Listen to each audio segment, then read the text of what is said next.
Ok, muy buenas tardes con todos los presentes. Mi nombre es Carmen Isabel Rodríguez Rodríguez. Soy pasante de, del Centro de Resolución de Disputas y Arbitraje, el CAR de Ancagua. Y bueno, en esta tarde tenemos un webinar dirigido por la doctora Natalie Montoya. Permítame presentarlas. Tiene un doctorado en Derecho. Ella es magíster en Gestión Pública con especialización en asociaciones públicas privadas y contratación pública. Asimismo, es Legum Magíster en Derecho Deportivo Internacional con más de 10 años de experiencia laboral en el sector público, privado, nacional e internacional. Es así que, antes de comenzar, pedir a todos los presentes que por favor mantengan sus cámaras y micrófonos apagados para que podamos llevar de la mejor forma este webinar. Entonces, muy buenas tardes, doctora Natalie, puede comenzar.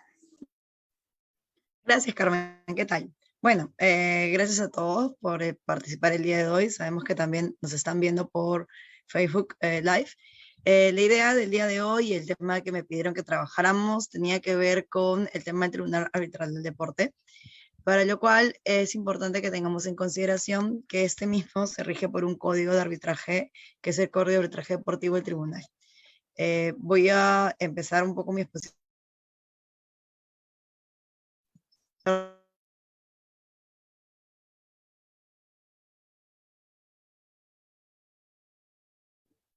Doctora, ¿tiene su micrófono apagado? Perdón.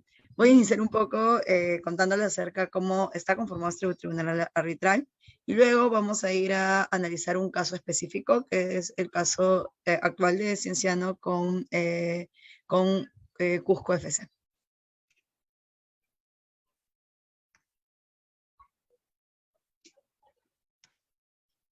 Hoy creo que podemos compartir, y un poco para que entendamos qué es el Tribunal Arbitral del Deporte, el Tribunal Arbitral Deportivo. Es muy conocido y creo que todos lo reconocemos más que todo por sus siglas en francés, que es el nombre de TAS. Este es un órgano internacional de arbitraje o mediación que resuelve disputas en la cual existe una materia que es el deporte. Su sede principal se encuentra en la ciudad de Lausanne, en Suiza, y también existen adicionalmente oficinas descentralizadas tanto en Nueva York como en Sydney, Australia. Al inicio fue creado por el Comité Olímpico Internacional y luego, inició empezando con las disputas en los Juegos Olímpicos de 1984. ¿Qué es importante que tengamos en consideración? ¿No? Que recién en 1992 hubo un caso muy emblemático que fue entre Google y la Federación de Equitación Internacional, que fue decidido por el TAS y posteriormente este fue recurrido al Tribunal Superior Federal de Suiza, desafiando la imparcialidad que podía tener el TAS. ¿Por qué? Porque en esos momentos el TAS estaba muy relacionado con el Comité Olímpico. Es por ello que en esa primera etapa el TAS experimentó su primera reforma y se logró independizar de lo que vendría a ser el Comité Olímpico Internacional. Y ya luego se creó la conformación de lo que es su consejo, que es su Consejo Internacional de Arbitraje para el Deporte, que es el ICAS, y que entró en vigencia y empezó a hacer todo el funcionamiento y financiamiento del TAS. Hasta el 2004, los casos más recientes se consideraban por el TAS fueron disputas solo sobre transferencias de fútbol profesional o sobre temas de dopaje, ¿no? Luego esto fue ampliándose. Es importante que entendamos que todos los estatutos de casi todas las federaciones internacionales tienen una cláusula, y sobre todo todas las federaciones que forman parte del Comité Olímpico Internacional, en que siempre te permite llegar al TAS, ya sea por vía de apelación. Por eso es tan importante este tribunal. Como bien indicábamos, existe pues un Consejo Internacional de Arbitraje del Deporte, que viene a ser el que se encarga de la administración del TAS, de la designación de los árbitros, y por el otro lado tenemos lo que viene a ser el Tribunal Arbitral del Deporte. ¿Qué es lo que se ve en ese tribunal? Como bien sabemos, son aquellas controversias en las que una federación o cualquier entidad deportiva puede hacer parte y que tenga evidentemente una cláusula arbitral que la someta directamente a la potestad de que pueda ser llevado este caso ante el TAS. Como bien indicamos, usted está en Lausanne, en Suiza. Eso quiere decir que cuando alguien quiere plantear una nulidad sobre algún laudo, este va a ser aplicado bajo normativa suiza, ¿no? Es importante también tener en consideración que el TAS, pues, al igual que cualquier centro de arbitraje, tiene una lista de árbitros que están encargados de resolver las controversias en materia deportiva, ¿no? Se componen por diferentes cámaras. Tenemos la Cámara de Arbitraje Ordinario, la Cámara Antidopaje y la Cámara de Arbitraje de Apelaciones, ¿no?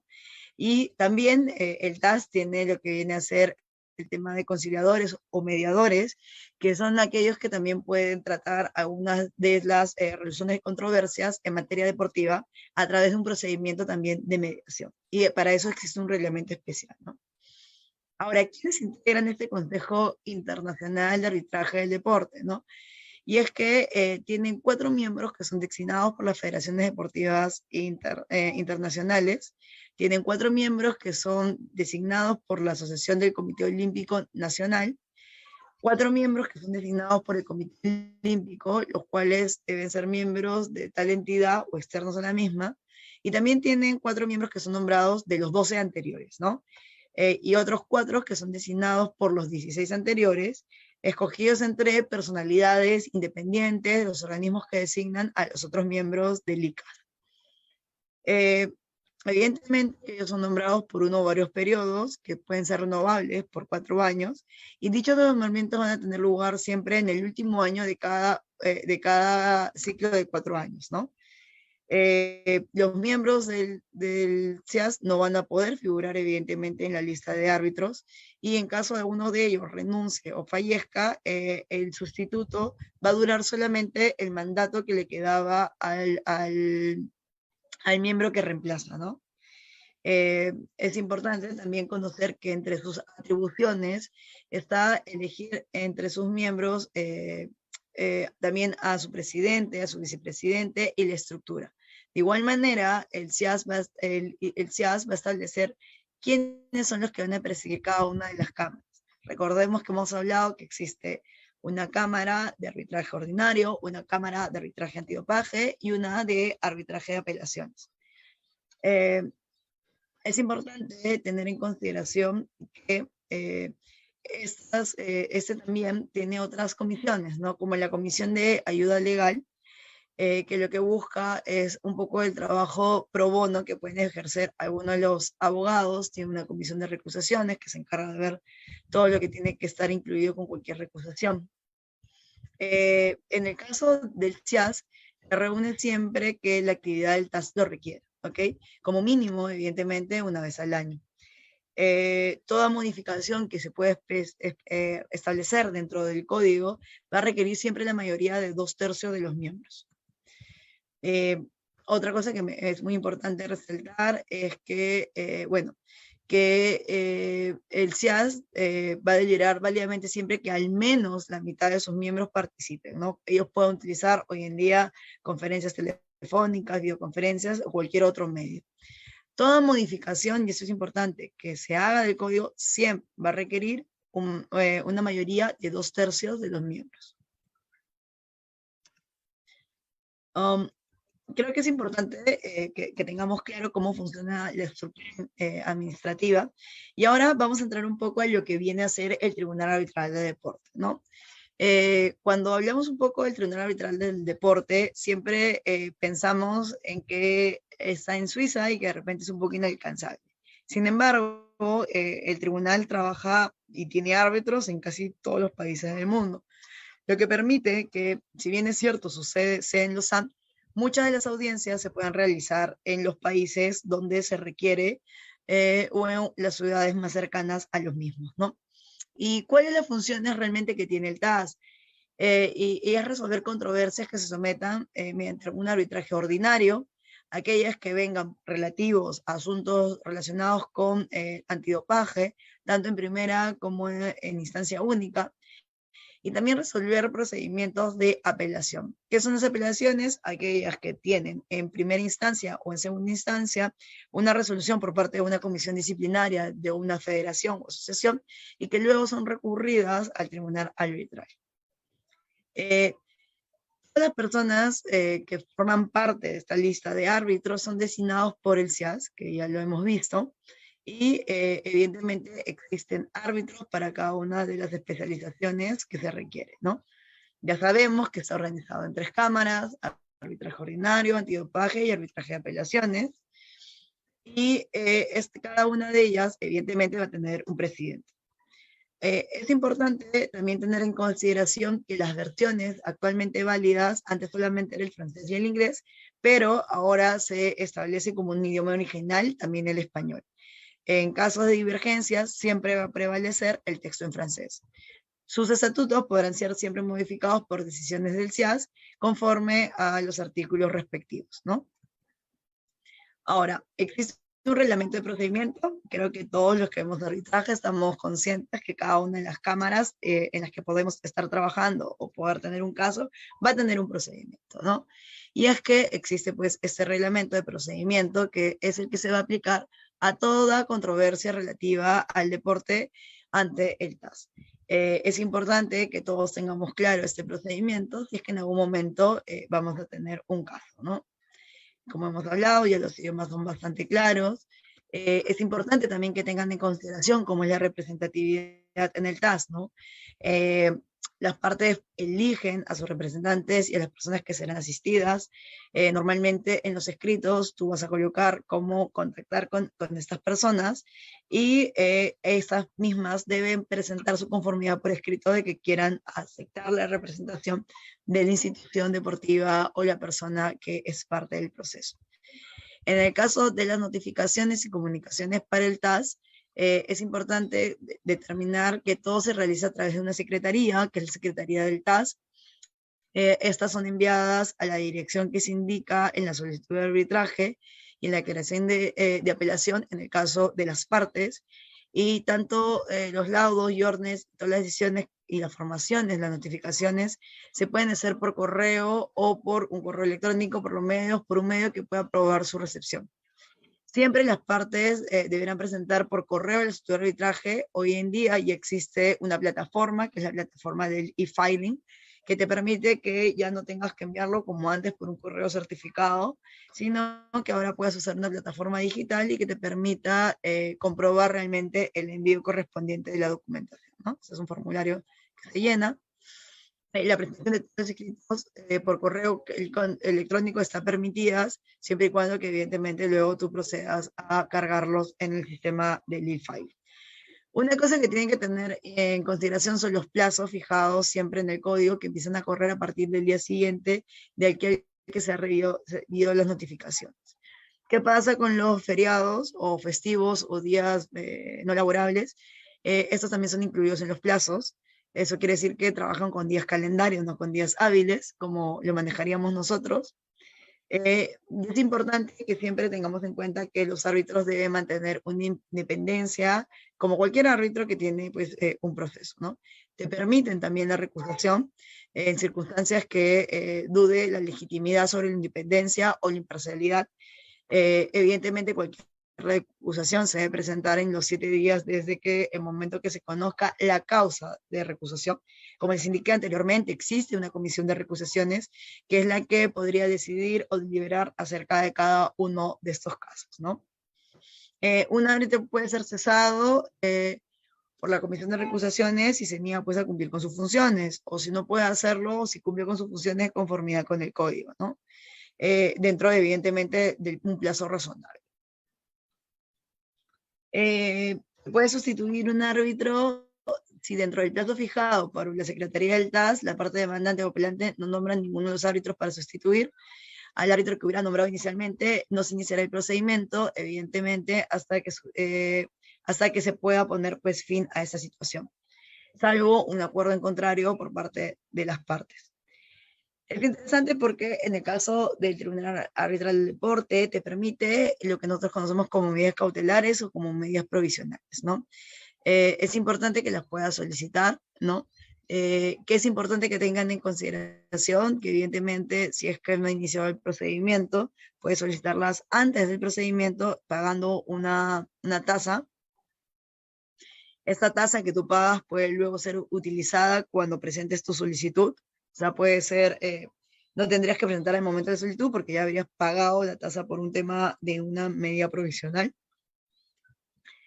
Y siempre y cuando está condicionado que cumplas con el plazo de presentar la demanda correspondiente, ¿no? Pero en casos que sean de máxima urgencia, es posible que el mismo presidente de la Cámara correspondiente pueda emitir una orden a efectos de que se cumpla, ¿no? Si tú no cumples con presentar tu solicitud de arbitraje dentro de los 10 días, esa medida va a quedar pues sin efecto, ¿no? Ahora, ¿qué es lo que pasa en este arbitraje? Aquí es lo que llamaríamos la demanda, se llama solicitud de arbitraje, ¿no? La solicitud de arbitraje es con lo cual inicia un procedimiento ordinario, ¿no? La solicitud de arbitraje, como cualquier documento, debe constar de ciertas precisiones, ¿no? Tienes que tener el nombre y dirección completa, una breve explicación de los hechos y argumentos legales, la copia del contrato que contenga el acuerdo, el estatuto, ¿no? En dónde está este acuerdo que se haya determinado que deban de acudir al TAS, y cualquier información relevante sobre el número o elección de los árbitros. A la solicitud, la parte demandante va a tener que adjuntar el pago de la tasa, así como todos los requisitos antes nombrados, ¿correcto?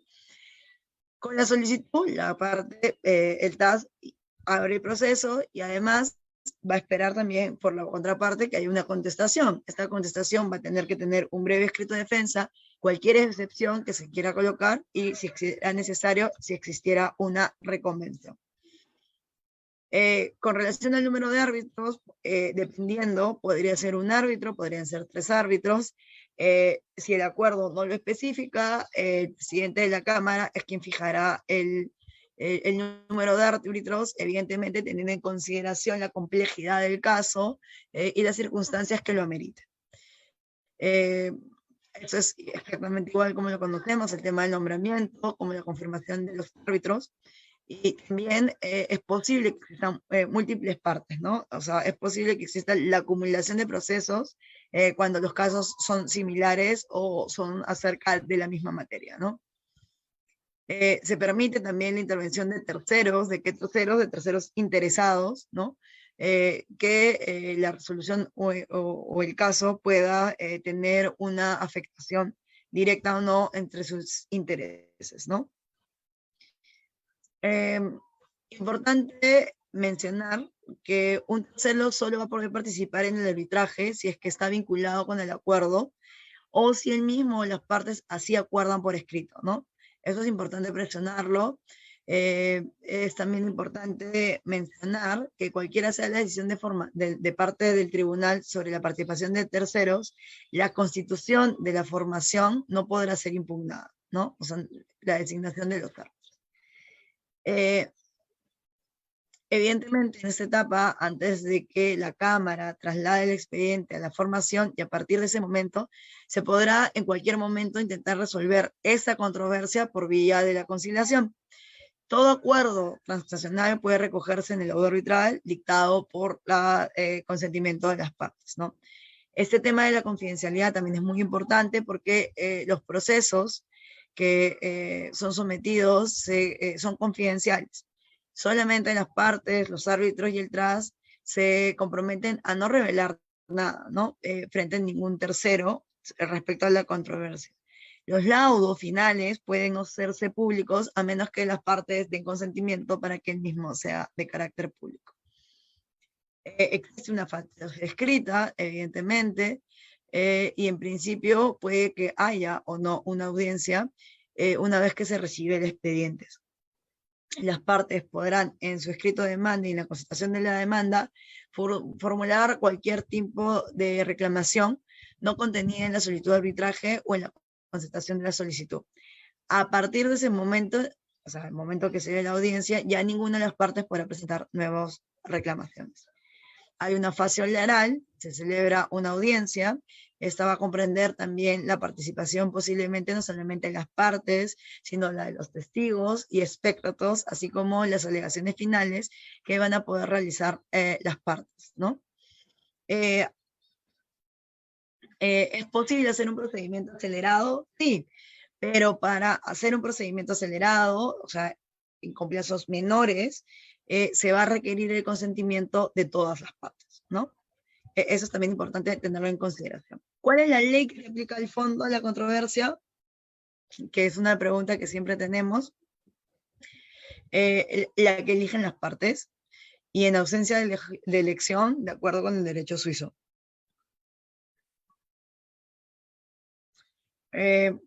Ahora, vamos a ver que, así como vimos el procedimiento ordinario, también puede existir un procedimiento de arbitraje de apelación. Es un poco el más común y el que más vemos en nuestros medios, porque normalmente se apelan las decisiones de las comisiones de apelaciones de la Federación Peruana, y esta apelación se puede presentar contra la decisión de esa federación, y siempre en cuando el estatuto o reglamento lo permita. En el caso de los estatutos de la Federación Peruana de Fútbol, establecen de manera expresa que los clubes como jugadores y cualquier miembro del sistema deportivo va a poder recurrir al TAS en apelación.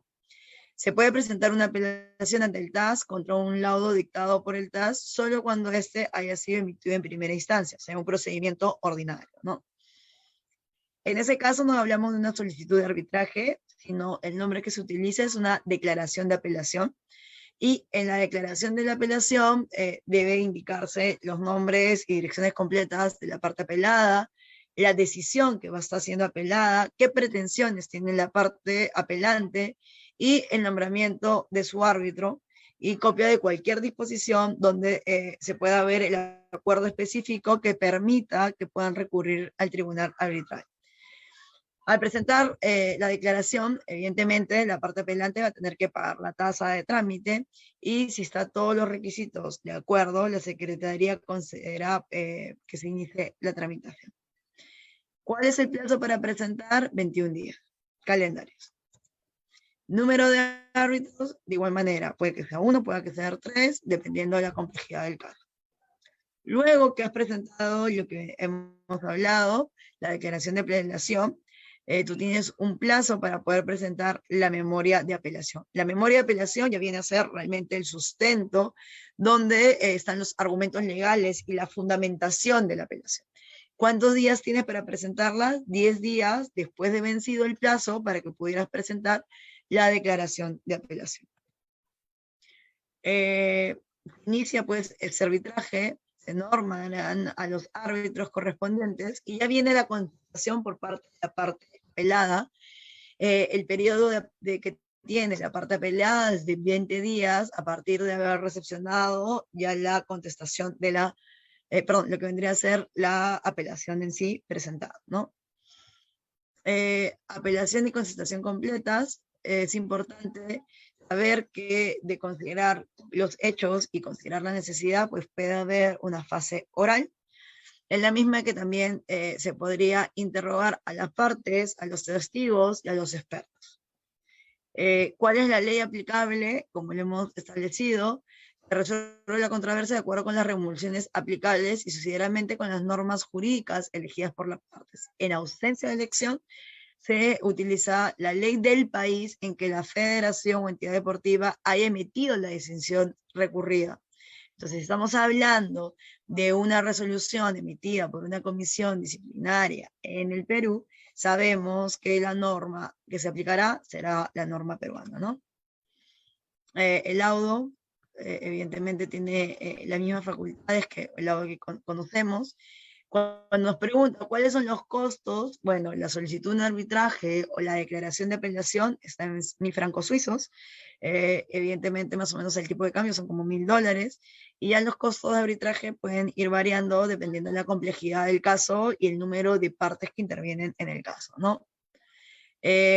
Cada una de las partes va a correr con los gastos de sus testigos, sus expertos, intérpretes, y si es necesario por parte de los árbitros que se requiera un tema de un intérprete o demás, en todo caso esos gastos serán transferidos a aquel que presentó el testigo, ¿no? Evidentemente, al final de todo el procedimiento, la Secretaría va a determinar el importe final de los costos arbitrales, que vendrían a ser las tasas, los costos, los honorarios, así como cualquier costo que haya podido surgir por parte de un árbitro. No sé si hasta el momento tenemos alguna consulta, alguna pregunta al respecto. Carmen. Sí, sí, doctora. Bueno, hasta el momento no, entonces podría proseguir. Sin embargo, si surge alguna de las preguntas, les recordamos a todos los asistentes que puedan realizarla tanto por el Facebook Live como por la plataforma del Zoom. Gracias. Ok. Habiendo hecho una explicación acerca de cómo funciona el tribunal, ahora quedamos en que sería interesante que veamos un caso en específico y cómo es que un caso puede llegar al tribunal arbitral, ¿correcto? Entonces voy a compartir el caso, perdón, uy, no sé si, uy, perdón, no sé si lo están visualizando, a ver, perdón. ¿Aún no? ¿Ahora sí? Sí, ahora sí. Correcto, entonces el caso que vamos a ver hoy es el caso que se ha dado inició el año pasado. Es un caso entre Cienciano del Cusco, el mismo que presenta su apelación contra la Federación Peruana de Fútbol y contra el Club Fútbol Cusco Fútbol Club, ¿no?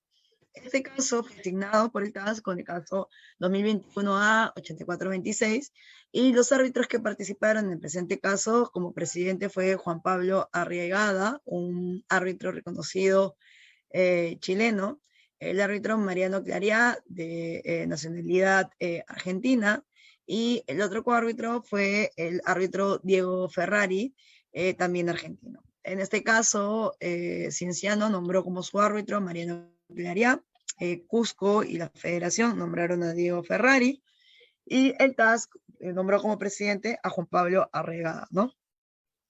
El caso específicamente tendría que ver con un jugador que se llama Matías Pérez Carpio Ferro, quien tenía un contrato con el Club Universitario de Deportes hasta el 31 de diciembre del 2022, ¿no? Este jugador, en el 20 de junio del 2021, comunica, bueno, el universitario, el jugador le comunica que iba a resolver su contrato y que dejaría de laborar, dejaría de entrenar desde esa fecha.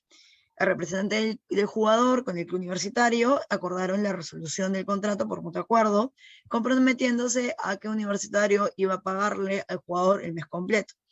El 28 de julio del 2021, este jugador firma una carta notarial declarando su aceptación irrevocable de que quería jugar por el Club Cienciano en la fase 2 de la Liga 1 Betson.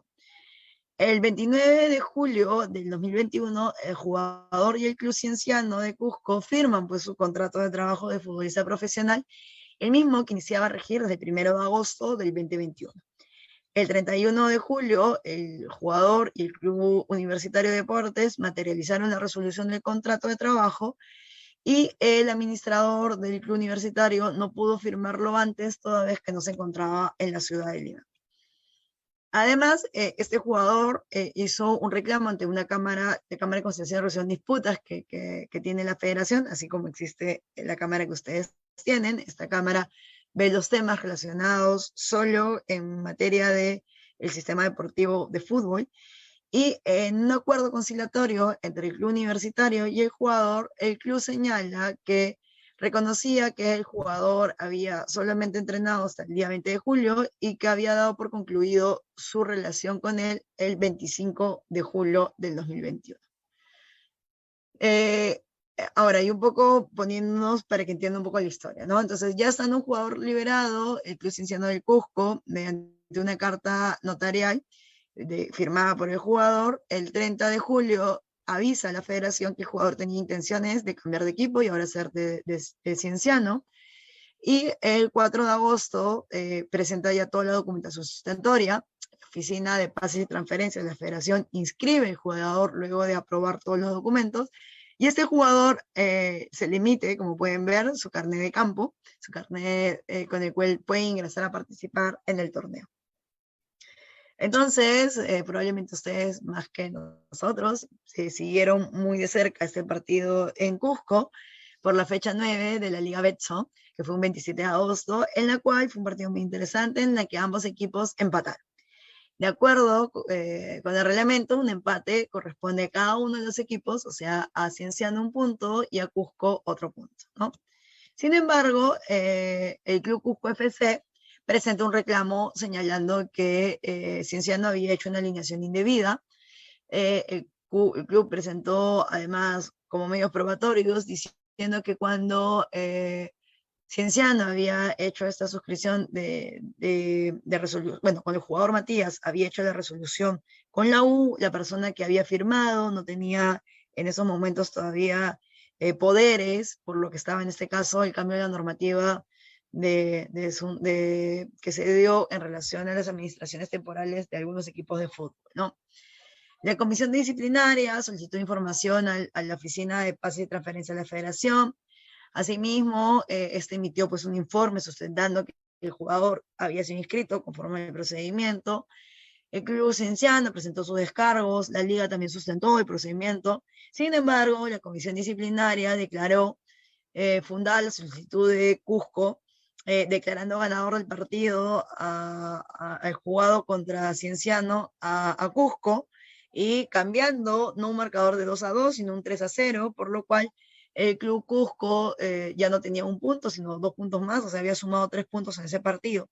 Pero además había declarado nula la inscripción del club Cienciano del jugador Matías Pérez Carpio Ferro, ¿no? De conformidad con que ellos consideraban que la inscripción no había sido debida. Evidentemente, Cienciano y Cusco, quien había considerado que había cumplido con todos los procedimientos y que había usado los mecanismos y canales correspondientes para efectuar el registro, apela a la Comisión de Apelaciones, pero esta simplemente confirma lo señalado por la primera comisión. Es por ello que el Club Cienciano de Cusco, el 3 de noviembre, interpone su recurso de apelación contra dicha resolución dentro de los plazos establecidos. Como les había comentado, esto se carga en el e-filing. Y lo que estaba en materia era algunos de los artículos relacionados con el reglamento, ¿no? ¿Por qué se suscita esto? ¿No? Lo que pasa es que en el torneo el reglamento establece que existe una inscripción de buena fe. Y es que cuando tú inicias el procedimiento el 30 de julio, pero aún no has culminado con presentar la documentación faltante, tú puedes entregar esta documentación hasta el 13 de agosto. Por lo que, evidentemente, como lo hemos analizado, en este caso fue claro que Cienciano cumplió con lo establecido, inició el trámite y concluyó antes del 13 de agosto. Sin embargo, la comisión disciplinaria entendía que todo documento que se ha presentado tenía que haber sido con fecha anterior, cosa que no dice ya en el reglamento y que no ha sido la interpretación con la que se han efectuado pues los registros de los jugadores, ¿no? Entonces, ¿qué se entendía por un jugador mal inscrito? Aquel que hubiera presentado vocación falsa o alterada, o condición que no había realizado en ningún momento Cienciano. Además, era un jugador que tenía un carnet de campo, por lo que no se debía considerar una alineación indebida. Ustedes han podido revisar un poco las noticias de estos días y es que ya el TAS emitió un pronunciamiento al respecto, por el cual declara, ahora un punto que también es interesante, ¿no? Tú puedes pedir que el tribunal se pronuncie primero por la parte dispositiva y ya toda la parte expositiva puede ser emitido con posterioridad. Esto se realiza sobre todo con la finalidad de que un retraso no vaya a impedir el normal desenvolvimiento del campeonato, ¿no? Entonces, ¿qué es lo que determinó el Tribunal Arbitral del Deporte o cuál fue la decisión en el presente caso? Fue declarar inadmisible primero la apelación presentada por el Club Universidad San Martín, Bueno, se declara inadmisible su solicitud en la medida de que el Club San Martín, al parecer, no completó en el e-filing con la carga de la documentación. Y si tú no completas, como lo hemos revisado en los artículos, de enviar correctamente o cargar la información en la plataforma, se entiende por no presentado, ¿no? Sí declara admisible la apelación que presentó Deportivo Binacional, acoge parcialmente la presentación por el Club Cienciano del Cusco y por el jugador, como también acoge la apelación presentada por Deportivo Binacional. ¿Y qué es lo que determina? Y eso es lo importante. Determina que se revoca la resolución 010 dictada por la Combinación de Apelaciones de la Federación. Por consiguiente, revoca la resolución 046 de la Comisión Disciplinaria de fecha 27 de septiembre en cuanto a haber declarado ganador a Cusco del partido contra el Club Cienciano por ese marcador, manteniéndose el resultado obtenido por el encuentro, esto es el empate, el 2-2.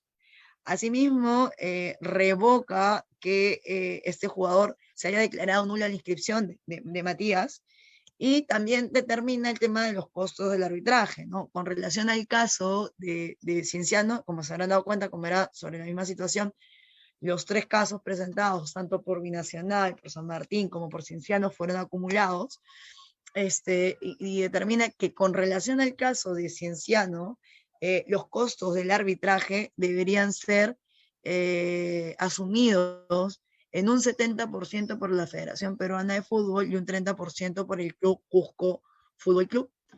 Además, determina lo mismo para el caso de Binacional contra Cusco FC y contra la Federación. Determina que de la misma manera la Federación Peruana de Fútbol debería asumir el 70% de los costos del arbitraje y un 30% van a ser asumidos por Cusco Fútbol Club, ¿no? En el caso de San Martín, estos serán comunicados próximamente y deberán ser asumidos por el club. Al haberse declarado inadmisible su pedido, los costos son asumidos por la parte, ¿no?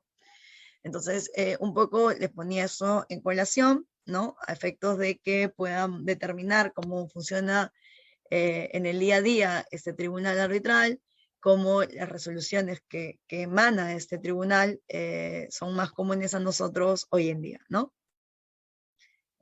Concluyo entonces mi exposición. No sé si es que tenemos alguna duda, alguna consulta al respecto. Estoy ávida a responder sus preguntas. Buenas noches, ¿qué tal? Sí, buenas noches. Sí, tengo una pregunta. En cuanto a la decisión del TAS, no me quedó muy claro qué es lo que pasaría específicamente con Cusco Fútbol Club, en cuanto a si mantienen la categoría o eventualmente irían pues a segunda, ¿verdad? Por los puntos justamente perdidos por esta nueva decisión del TAS. Porque ahora ya no estaría corriendo el 2-2, sino vendría a ser un triunfo para Cienciano. No, no es un triunfo, es un 1-1, ¿no? Lo que pasa es que habiendo perdido Cusco esos 2 puntos, la tabla se modificaría. Entonces, en el caso de Binacional quedaría en el puesto 15 y en el caso de Cusco quedaría en el puesto 17, ¿no? Y sabíamos que el 17 y el 18 tenían baja directa, no tenían opción a ningún repechaje. Correcto, entonces San Martín jugaría la repesca, el repechaje con Carlos Stein, porque Carlos Stein ya le ganó a Binacional ese repechaje. Claro, en teoría eso es bastante interesante porque vemos que en el caso de San Martín presentó su apelación y esta fue declarada inadmisible por un tema procesal, ¿no? Efectivamente, tendría que jugar el repechaje o no, pero también existe el derecho por parte de Stein que ganó su derecho deportivo, ¿no? Creo que el caso más delicado se vería en la situación que podría determinar la liga con relación a Stein y a San Martín, ¿no? En el caso de Binacional, como en el caso de Cusco, las cosas son un poco más claras porque el puesto 15 no se debe ver afectado con un descenso y el puesto 17, las bases son claras que tenía que descender, ¿no? Listo, muchas gracias. De nada, Víctor. Ok, doctora, muchas gracias al participante. Bueno, tenemos otra consulta Sí, y adelante. la misma es que si existe la posibilidad de anular los laudos que emite el TAS. Anular laudos, claro. Al igual que en nuestro país, que existe la posibilidad de presentar ese recurso, evidentemente bajo causales muy, muy cerradas, como es en el caso de Perú, estas, como ya lo hemos visto, tendrían que ser materias del tribunal suizo, ¿no? No podrían ser sometidas a un tribunal peruano. Y las causales son bastante similares a las nuestras, por si acaso. Perfecto. Está bien, doctora. Entonces, con esta pregunta estaríamos concluyendo el webinar del día de hoy. Bueno, darles gracias a todos los participantes y sobre todo a usted que nos ha acompañado con su excelente ponencia. Entonces, muchísimas gracias. Tengan buenas tardes. Gracias, Carmen, gracias a todos y un gusto estar con ustedes el día de hoy. Hasta luego.